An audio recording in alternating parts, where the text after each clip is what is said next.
오늘 하나님께서 우리에게 주시는 은혜의 말씀은 에스겔서 41장 25절에서 26절이 되겠습니다. 제가 엎드려 공독하도록 하겠습니다. 이 성전문에 거룩과 종류나무를 새겼는데 벽에 있는 것과 같고 현관 앞에는 나무 디딤판이 있으며 현관 좌우편에는 닫힌 창도 있고 종류나무도 새겨져 있고 성전의 골방과 디딤판 또 그러하더라. 아멘. 아멘. 이제 강사 목사님을 소개해드리도록 하겠습니다. 우리 장성 목사님은 서울 새누리 교회를 담임하고 계시고 본회의 상임회장이시며 또한 본중회 부중회장이신데 9월달부터 중회장님으로 되실 분입니다. 근데 우리 장성 우리 목사님께서는 신학자이시도 하고 부흥사이시도 하고 목회자이시도 합니다. 이 시대에 목사님들이 갖춰야 될 모든 자세를 다 갖추고 계시는 위대하시고 우리가 부모이 되는 우리 목사님이신데 오늘 귀한 말씀을 전해주실 때 하나님이 큰 은혜가 있을 줄 믿습니다. 오늘 목사님 나오실 때 할렐루야로 환영하도록 하겠습니다. 할렐루야! 할렐루야!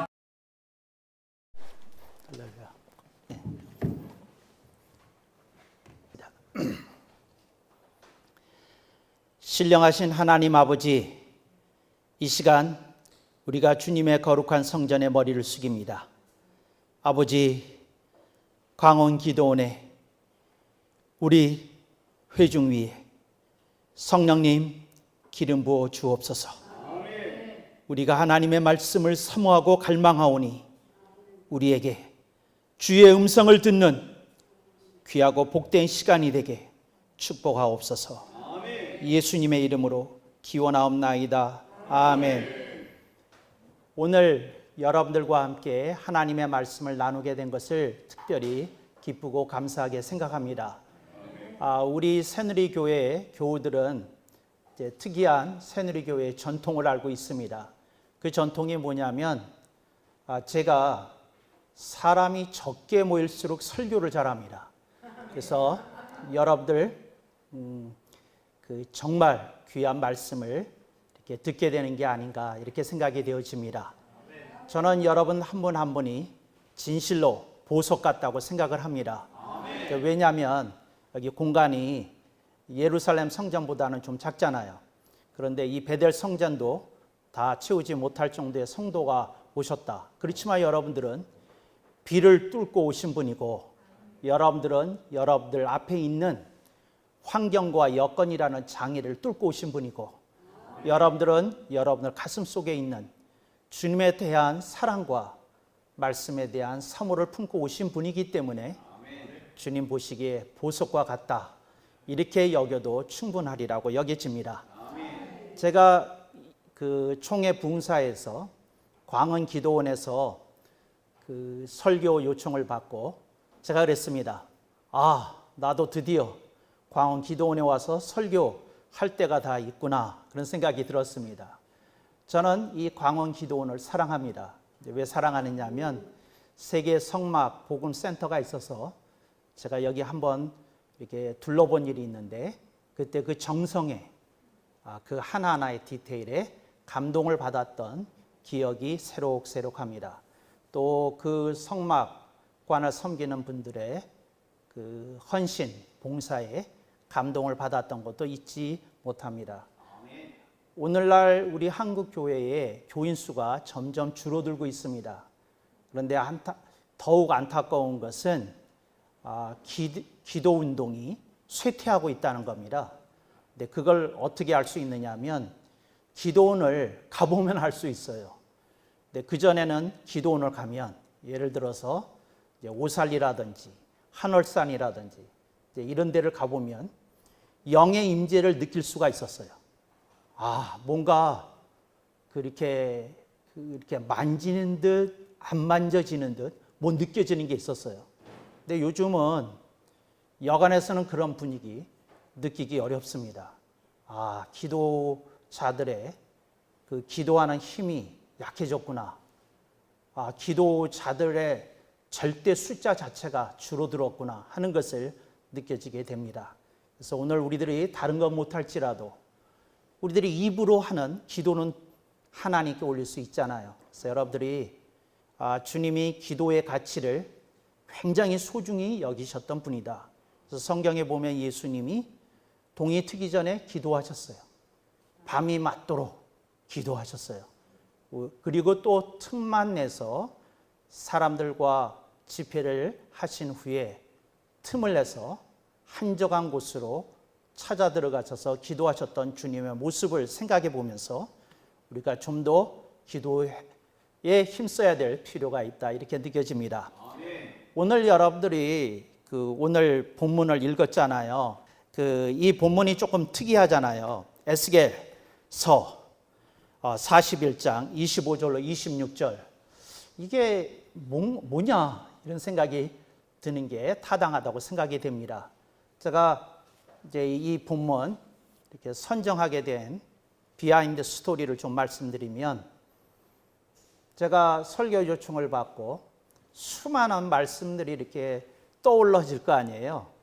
기도에 대해서 할까? 전도에 대해서 할까? 문제 해결에 대해서 할까? 뭐 이렇게 막 주제가 떠오를 거 아니에요. 그래서 조용히 제가 앉아서 묵상하는데 이 광원 기도원 경내에 있는 성막관이 떠올랐어요. 아하, 성전에 대한 이야기를 하면 좋겠구나. 그리고 얼른 떠올랐던 구절이 그냥 그 두 번째 구절도 아니고 세 번째 구절도 아니고 네 번째 구절도 아니고 그냥 딱 떠오른 구절이 에스겔서 41장 25절로 26절 말씀이었어요. 이 말씀은 그 네 번째 성전인 에스겔 성전에 관한 말씀이에요. 여러분 성경에 보면 이 땅에 네 개의 성전이 있습니다. 첫 번째 성전은 솔로몬 성전이고요. 두 번째 성전은 수룹바벨이 지은 수룹바벨 성전이고요. 세 번째 성전은 예수님 당시에도 찬란하게 서 있던 헤롯 성전이고요. 그 다음에 이제 헤롯 성전이 파괴된 다음에 예수님이 재림하셔서 재건하시게 되는 에스겔 성전입니다. 오늘 에스겔서 41장 25절로 26절에 있는 말씀은 예수님이 이 세상에 재림하셔서 이제 예수님이 세우시게 되는 에스겔 성전에 관한 말씀이에요. 근데 에스겔 성전의 입구에 대한 말씀입니다. 그러니까 성전 안이 아니고 바깥입니다. 오늘 본문 보도록 하겠습니다. 에스겔서 41장 25절. 이 성전문에 그룹과 종려나무를 새겼는데 벽에 있는 것과 같고 현관 앞에는 나무 디딤판이 있으며, 그러니까 성전 앞에 뭐가 있었다는 거예요? 나무 디딤판이 있었다는 거예요. 근데 이 디딤판이라는 말이 재미있습니다. 이게 뭐냐면 우리가 언뜻 생각했을 때 성전에 들어가기 위해서는 계단이 있을 것 같잖아요. 근데 왜 계단이 아니고 디딤판이지? 이 디딤판이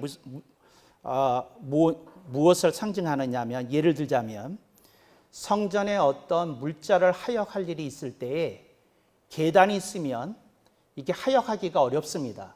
그런데 이 경사가 지어 있는 디딤판이 있으면 수레를 끌고 올라가기도 쉽습니다.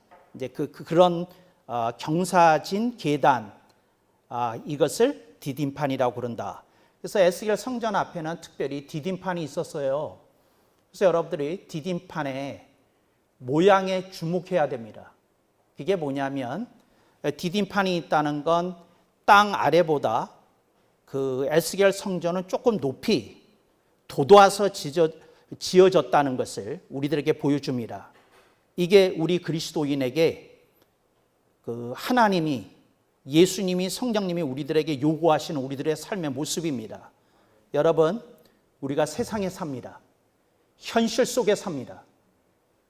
우리가 딴 데 사는 게 아니에요. 우리가 예수님을 믿고 우리가 하늘나라를 분명히 믿고 소망하면서 살지만 우리는 분명히 어디에 발을 딛고 삽니까?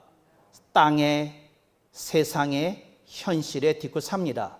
근데 성전은 조금 도두어졌다는 거예요.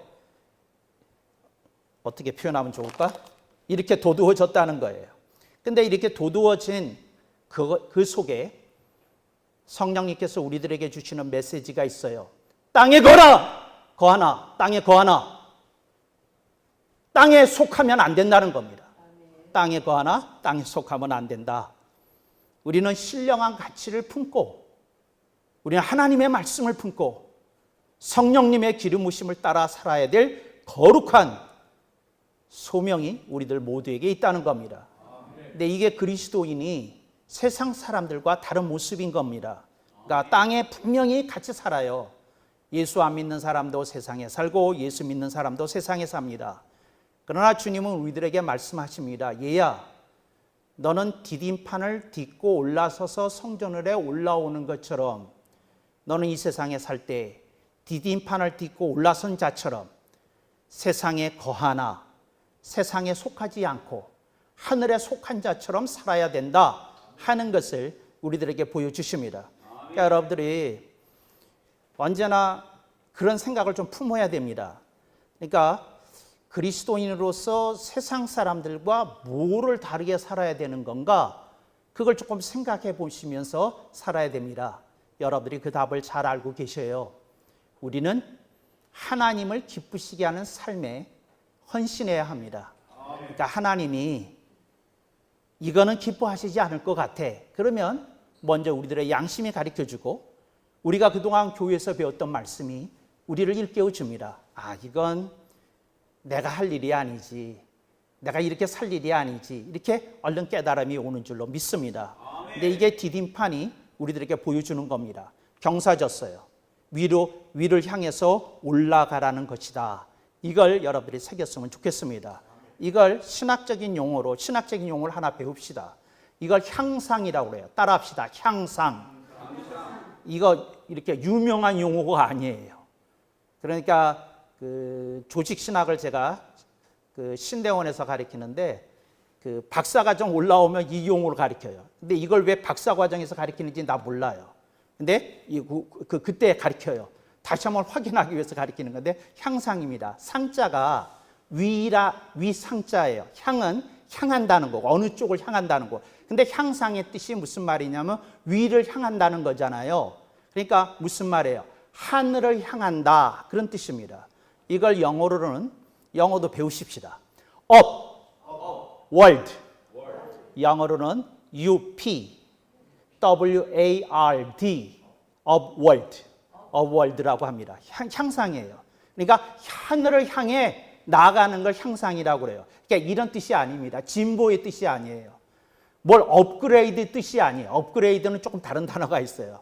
그러니까 여기서 향상은 뭐냐면 하늘을 우러러보면서 부족하지만 신앙인으로서 순례의 길을 걷는 겁니다. 하나님, 하늘 사다리를 야곱이 보았던 하늘 사다리를 오르겠습니다. 하나씩 오르겠습니다. 그리고 주님을 기쁘시게 하는 삶이 되기를 소망합니다. 이게 이제 성전에 이제 디딤판이 놓여 있는 뜻은 이런 뜻이에요. 그러니까 사람들은 디딤판이 조금 깁니다. 그 한 1m 정도 되었던 거로 추정이 됩니다. 그러면 그 1m 정도 된 데를 한 걸음, 두 걸음, 세 걸음 정도 이렇게 하면서 올라가면서 사람들은 다짐하는 겁니다.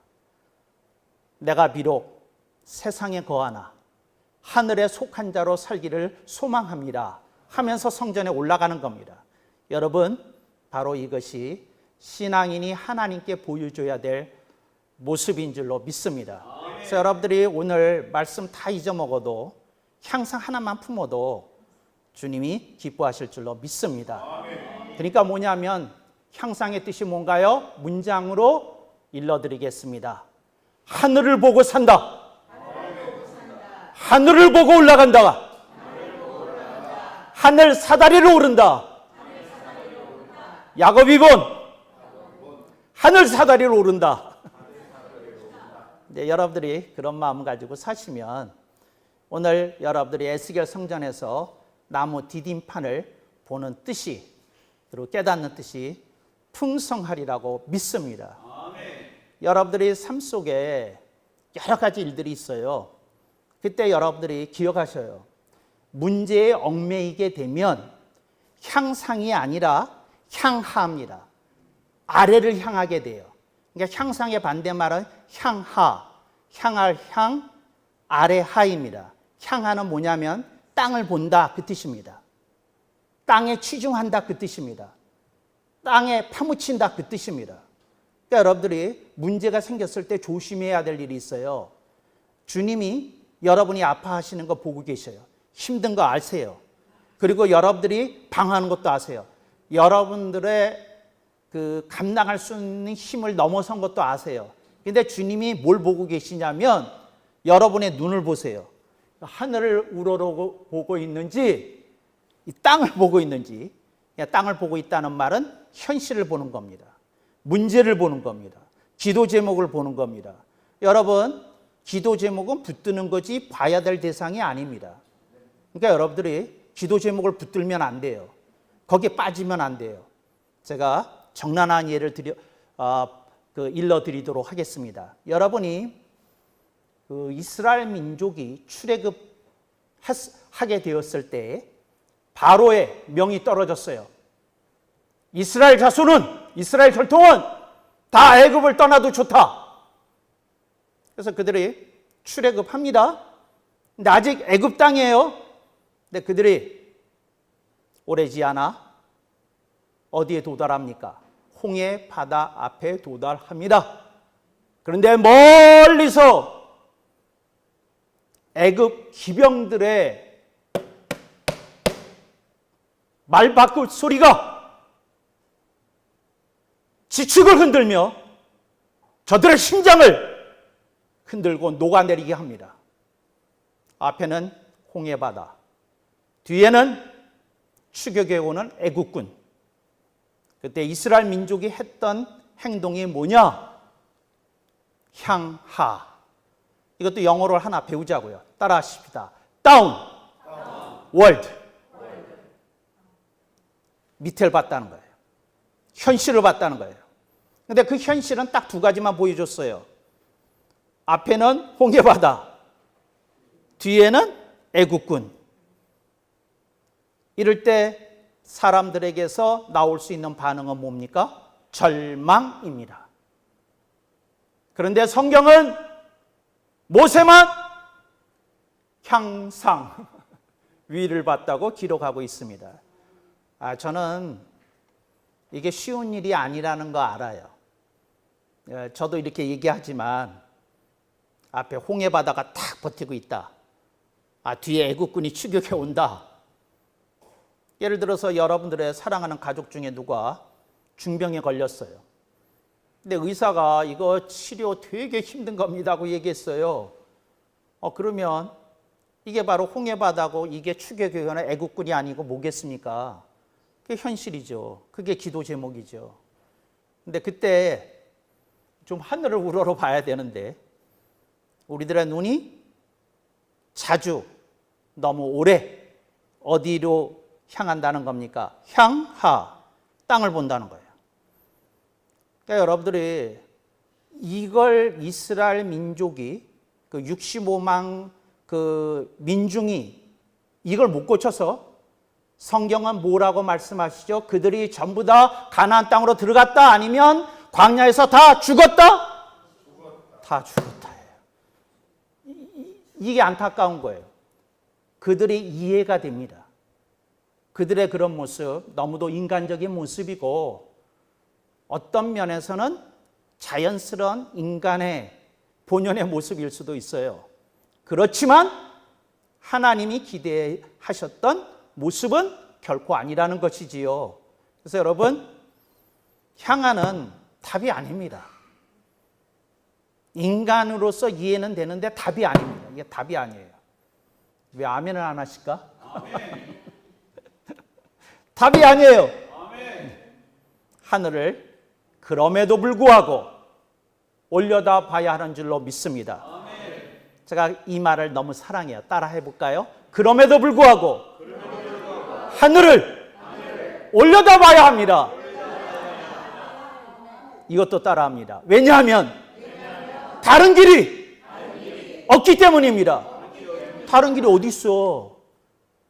앞에는 홍해바다고 뒤에는 애국군인데 무슨 다른 길이 있어? 없어요. 근데 이스라엘 민족이 답답한 건 다른 길이 없는데도 하늘을 올려다보지 않았다는 거예요. 그게 참 신기한 일이에요. 그렇잖아요. 지푸라기라도 잡는 심정으로 하나님 이렇게 올려다봐야 되는데 애굽에게 하나님이 내리셨던 10대 재앙을 그들은 까맣게 잊어먹고 있었어요. 그걸 그 중에 한 가지 재앙이라도 기억했으면 올려다 봤을 거예요. 근데 새까맣게 하얗게 다 까먹었다. 여러분, 신앙인들이 까먹는 거 위험합니다. 여러분들이 그러지 않기를 바랍니다. 그런데 26절 보겠습니다. 26절 같이 한번 이렇게 봉독해 볼까요? 제가 시작하면 시작. 현관 좌우편에는 닫힌 창도 있고 종려나무도 새겨져 있고 성전의 골방과 디딤판도 그러하더라. 여러분들은 오늘 성경의 비밀 하나를 배워가요. 디딤판에 뭐가 새겨져 있었어요? 종려나무. 오케이. 이스라엘 우리는 지금 예수님이 이 세상에 오셨다가 부활하시고 승천하신 다음에 우리는 예수님을 믿기 때문에 우리는 그 예수님의 초림도 있고 재림도 있다는 거 우리는 다 알아요. 그렇지만 구약 성도들은 메시아가 딱 한 번만 오는 줄 알았어요. 그래서 그들은 오신 메시아가 오면 에스겔 성전을 건축하실 것인데, 그런데 성전 앞에 현관이 있고 그 현관 앞에는 뭐가 있다? 나무 디딤판이 있다. 나무 디딤판에는 뭐가 새겨져 있다? 종려나무가. 그래서 그들은 어떻게 생각하냐면 메시아가 오셨을 때에 지으실 성전 입구 맨 앞에 종려나무가 새겨져 있다면 무슨 뜻일까? 랍비들이 가르쳤어요. 뭐라고 가르쳤냐면 이건 메시아가 왔을 때 너희들이 그분의 발걸음마다 땅에 흙이 닿지 않게 종려나무 잎사귀를 깔아라. 그런 뜻이라고 가르쳐줬어요. 그리고 너희들이 종려나무 가지를 들고 그분을, 이 세상에 오신 메시아를, 그리스도를 환영해야 된다. 이걸 다 배웠어요. 그래서 여러분, 예수님이 예루살렘 입성하실 때 어떤 일이 일어났어요? 호산나의 환영이 일어났어요. 그래서 이스라엘 민중이 전부 다 예수님의 걸음마다 뭘 깔았어요? 종려나무 잎사귀를 깔았어요. 손에 뭘 들었어요? 종려나무 가지를 들었어요. 그리고 뭘 했어요? 예수님을 열렬히 환영했어요. 여러분, 이게 두 번째 메시지입니다. 여러분이 예수님이 재림하실 거 아니에요. 근데 환영할 수 있냐고요. 이게 무슨 뜻이냐면 여러분 한번 생각해 봐요. 여러분에게 아들이 있는데 그 아들이 여러분 몰래 통장을 갖고 나가서 1200만 원을 썼어. 그랬는데 엄마가 속이 엄청 상하고 뭐하고 한판 붙기도 했지만 어떻게 하겠어요? 아들을 죽일 거야 살릴 거야? 그냥 엄마가 그래, 통장 눈에 띄게 둔 내가 잘못이지, 통장과 도장을 한 곳에 둔 내가 잘못이지, 그리고 그냥 엄마는 사귀고 있어요. 근데 그 아들이, 그 셋째 아들이 그들이 엄마랑 함께 밥 먹으러 올까요 안 올까요? 안 오지. 면목이 없으니까 안 와요. 미안해서 못 와요. 여러분, 예수님 재림하셨을 때 우리 그리스도인들이 다 예수님 환영할 것 같죠? 아니야.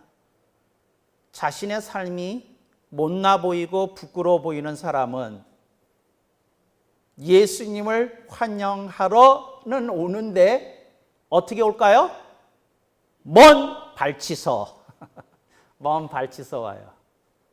뒤에 숨어서.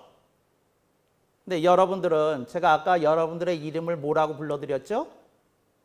보석이라고. 이 보석 되시는 분들은 예수님 맨 앞에 오셔서 뭐 하시려고 덤벼들까요? 환영하려고. 예수님 환영하려고 그러실 줄로 믿습니다. 저는 여러분들이 신앙생활을 하면서 예수님이 오셨을 때 그냥 한 한 걸음에 그냥 맨발로 뭐 옛날 표현으로 버선발로 뛰어나오는 여러분들이 되시기를 축복합니다. 그게 무슨 말이냐면 우리도 신앙 양심이 있잖아요. 너무 좀 부끄럽게 살았잖아요.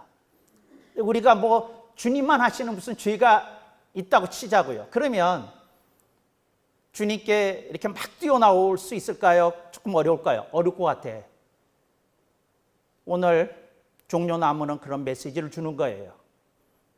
주님이 오신다고 하면 그냥 기쁨으로 한 걸음에 맨발로 뛰어나와서 환영할 수 있을 정도로 신앙생활을 잘 챙겨야 한다는 거예요. 예수님을, 재림하시는 예수님을 환영할 수 있게끔 사시는 여러분 되기를 축복합니다. 이게 이제 종려나무의 뜻이에요. 그런데 우리들이 이제 그 예수님이 오시니까 환영할 거 아니에요.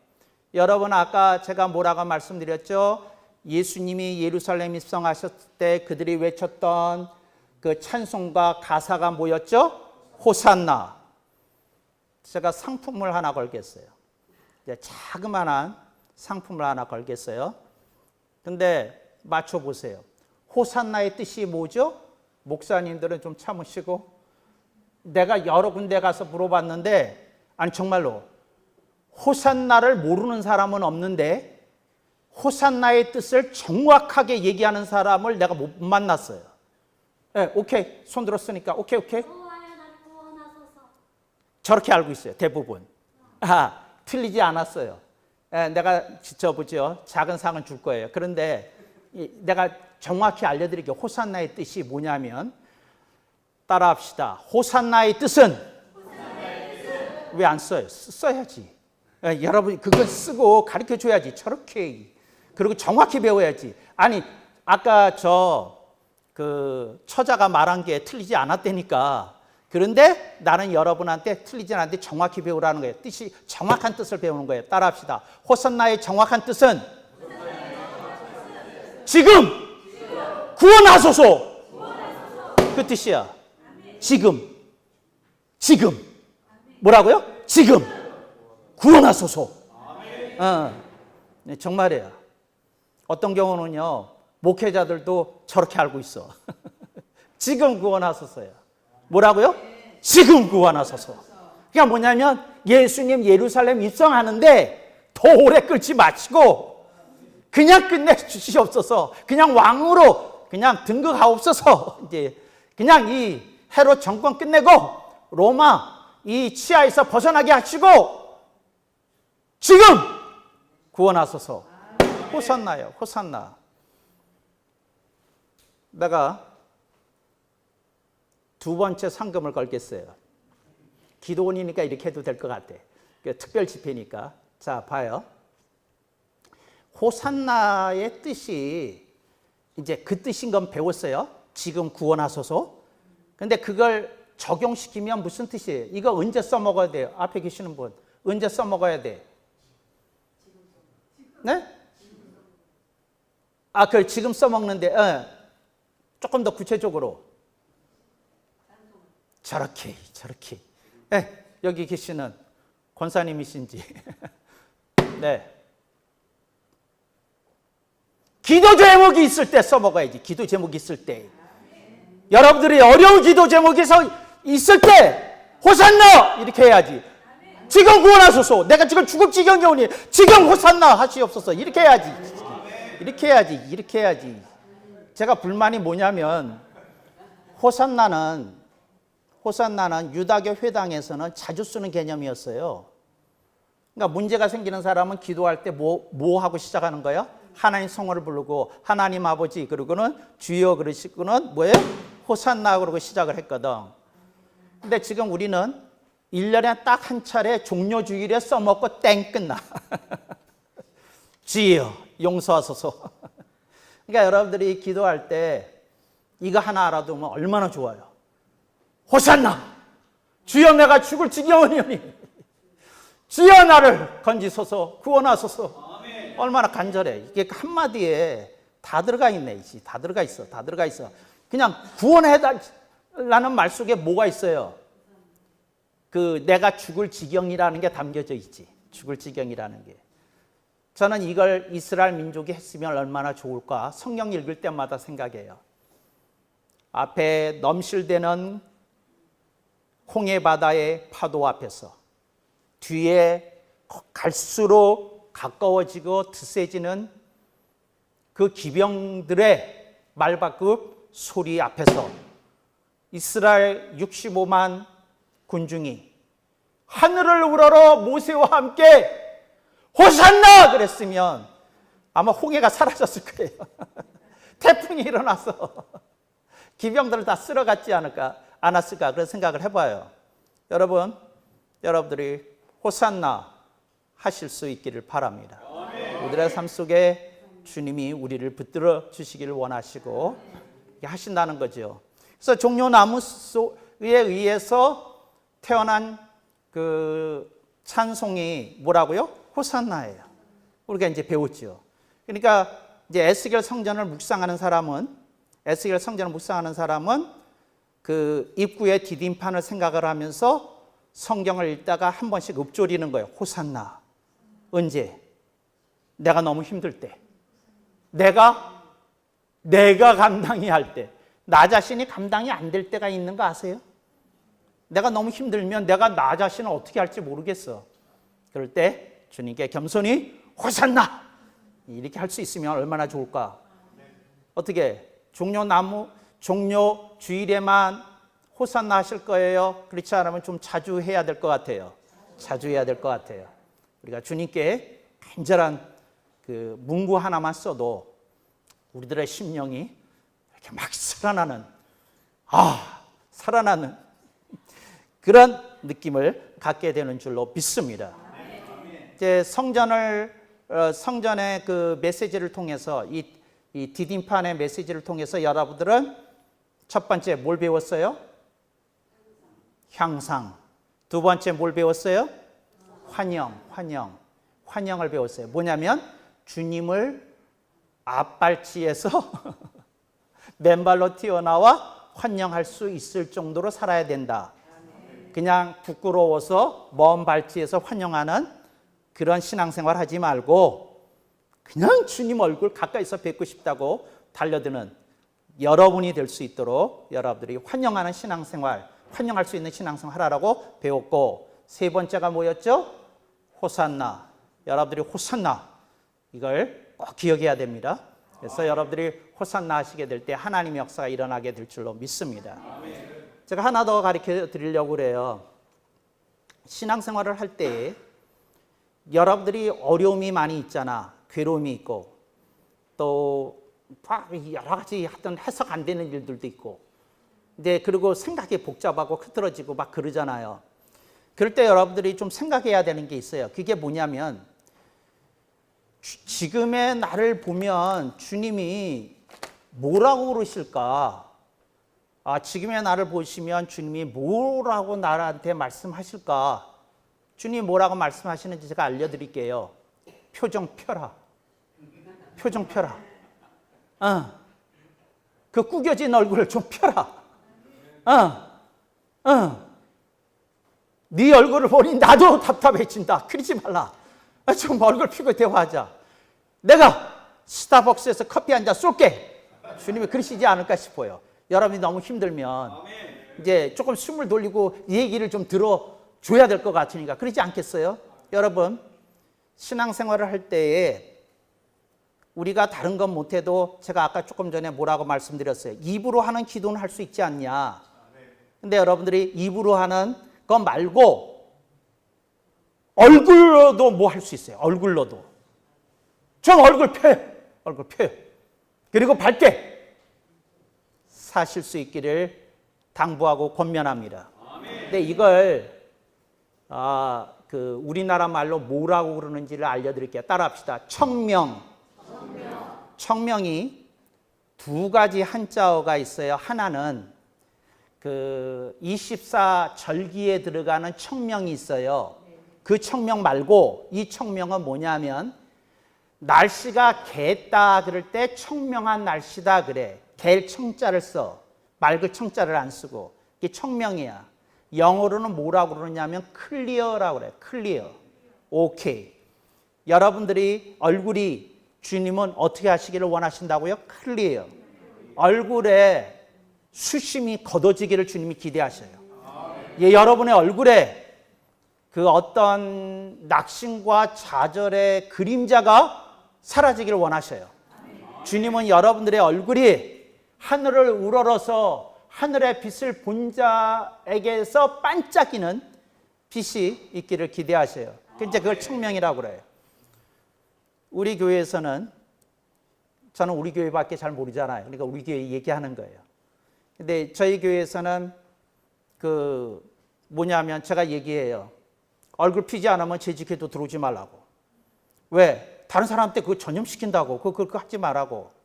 그러니까 얼굴 피고, 반대를 하더라도 얼굴 피고, 그러니까 밝게 얘기를 하라고 그렇게 얘기를 해요. 근데 제가 여러분한테 드리고 싶은 말씀이에요. 뭐냐면 얼굴을 꾸긴다고 돈 안 생겨. 얼굴 찡그러진다고 일 안 풀려. 그러니까 그거 그만하세요. 이제 이걸 조금 이렇게 속되게 표현할 때 뭐라고 그런다고 그러죠? 저렇게 워낙 착해서 저렇게 표현해요. 주접을 떤다고 그래요. 주접을. 제발 주접 떨지 말아요. 제가 조금 이렇게 말이 세잖아요.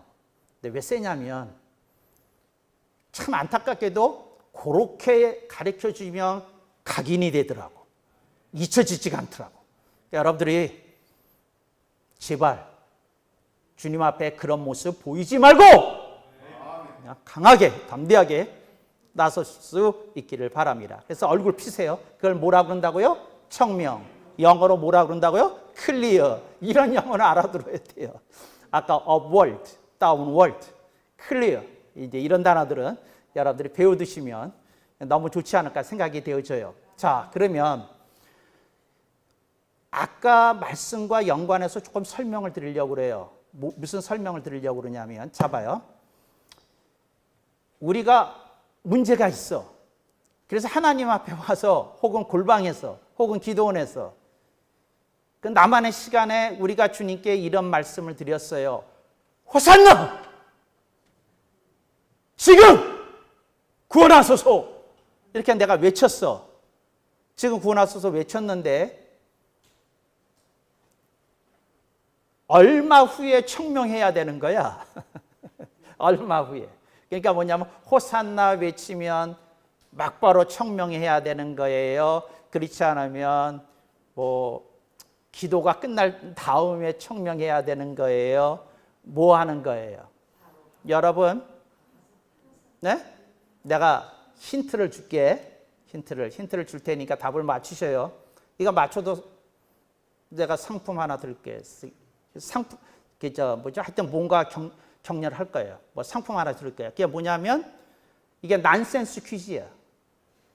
자, 호산나! 하고 얼마 만에 청명해져야 할까요? 내 그럴 줄 알았어. 기도하기 전에 청명해야지. 기도하기 전에. 호산나 하기 전에 청명해야지. 호산나 하기 전에. 뭔 소리야. 호산나 하기 전에 청명해야지. 뭐라고요?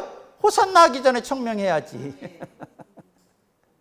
무슨 말이냐면 따라합시다. 청명은 1초라도 빠른 게 주님 보시기에 좋다. 그런 뜻이에요. 저 이해해요. 쉽게 청명이 안 되는 분들 제가 이해합니다. 이해해요. 그분들을 비판하거나 비난할 의도 전혀 없어요. 이해돼요. 얼마나 힘들면 그러겠어요. 근데 주님의 마음을 저는 전달하는 중이에요. 뭐라 그러냐? 주님은 여러분이 하루라도 빨리 얼굴이 펴지는 걸 보시고 싶으시다. 그 얘기를 하려는 중이에요. 지금. 그게 죄다. 그게 하나님 보시기 악하다. 그런 뜻이 전혀 아니에요. 그런 뜻이 아니고 조금 우리들이 생기 있고 좀 역동적인 모습을 주님께 보여드리는 게 우리가 주님께 드릴 수 있는 기쁨이다. 여러분의 자녀가 축 처져 있으면 어떨 것 같아요? 여러분이 죽을 것 같잖아. 그렇잖아요. 차라리 내가 힘든 게 낫지 저놈이 힘든 건 내가 정말 견디기 힘들잖아요. 어떤 부모가 있는데 딸내미가 시집을 가서 매일같이 요즘 싸운다 그러면서 엄마한테 시도 때도 없이 전화로 걸어와가지고는 엄마 나 이혼해야 될 것 같아요. 이 홍서방과 못 살겠어요. 그러니까 막 그런 전화를 몇 달째 받고 나면 어느 날 밥을 먹는데 이 권사님이 남편 앞에서 이런 얘기를 했대요. 뭐라 그러냐면 차라리 내가 이혼하고 말지. 얼마나 가슴이 답답해서 그런 말을 하겠어요. 차라리 내가 이혼해도 내가 이혼을 하는 게 낫지. 자녀가 그런 고통을 겪는 거 보기 어렵다는 거죠. 근데 그 자녀가 어렵지만 엄마 내가 부족해서 이런 일 생긴 거 아닐까? 내가 청년 시절에 너무 신앙생활을 게을리했던 것 같아. 엄마 기도해줘. 그리고 이기려고 하는 모습 보여주면 엄마한테 얼마나 큰 힘이 되겠어요. 저는 그런 맥락에서 주님의 뜻을 여러분에게 전달하는 중입니다. 여러분 청명하셔야 됩니다. 그러니까 문제가 없는 사람처럼 청명하라는 뜻은 아니고 이겨내고 있는 모습, 이기려고 하는 모습, 버텨내는 모습, 끝까지 주님께 매달리겠다는 모습 보여드려야 되는 줄로 믿습니다. 어떤 사람이 생명의 전화를 받는데 이제 생명의 전화는 주로 그런 사람들이 전화하잖아요. 우울증이 중증인 사람, 그리고 누구에게라도 뭔가 하소연하고 뭐 하는 사람. 근데 어떤 청년이 전화를 했는데, 여자 청년이 전화를 했는데 매일같이 전화를 해서 매일같이 똑같은 얘기를 하고 똑같이 하니까 이분이 이제 전화 상담을 하신 분이 저한테 전화를 했어요. 목사님, 이거 도무지 내가 감당할 수 있는 한계를 넘고 있어요.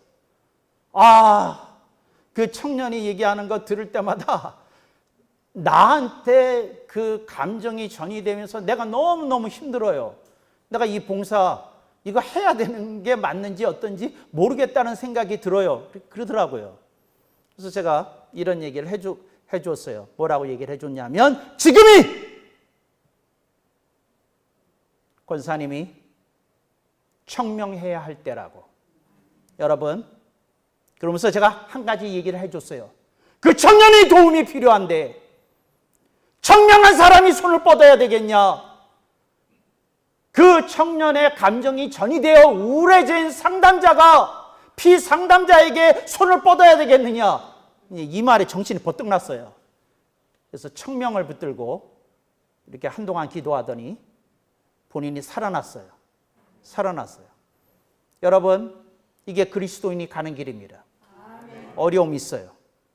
괴로움이 있어요. 힘든 거 있어요. 그렇지만 우리들은 청명의 길을 간다. 이겨낸다. 그런 마음을 가지시면서 여러분들이 주님의 기쁨 되고 자랑 될 수 있기를 바랍니다. 디딤판이 들어갈 때는 뭐예요? 디딤판이 올라갈 때는 향상인데 내려갈 때가 있잖아요. 이제 성전에서 일을 보고 내려올 때 이렇게 내려갈 때가 있잖아요. 그러면 디딤판 앞에 성도들은 한 번씩 이렇게 쓰는 거예요. 그리고 숨을 쉬는 거예요. 무슨 숨을 쉬는 거냐면, 그러니까 예를 들어서 여러분들이 교회에서 예배를 드렸어요. 말씀에 큰 은혜를 받았어. 그리고 이제 여러분들이 성전 문을 나가.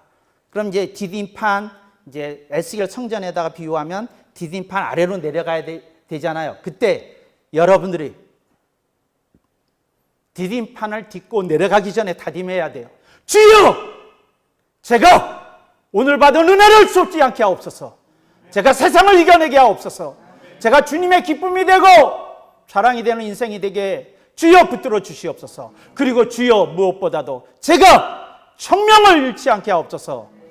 이렇게 기도하고 여러분 내려가시면 하나님의 놀라우신 역사가 성전에 올라와서 예배를 드리고 성전에서 내려가는 여러분의 인생을 통해서 하나님이 여러분이 상상할 수 없었던 기적을 창출해내시고 여러분의 인생을 통해 하나님이 영광 받으실 줄로 분명히 믿습니다. 아멘.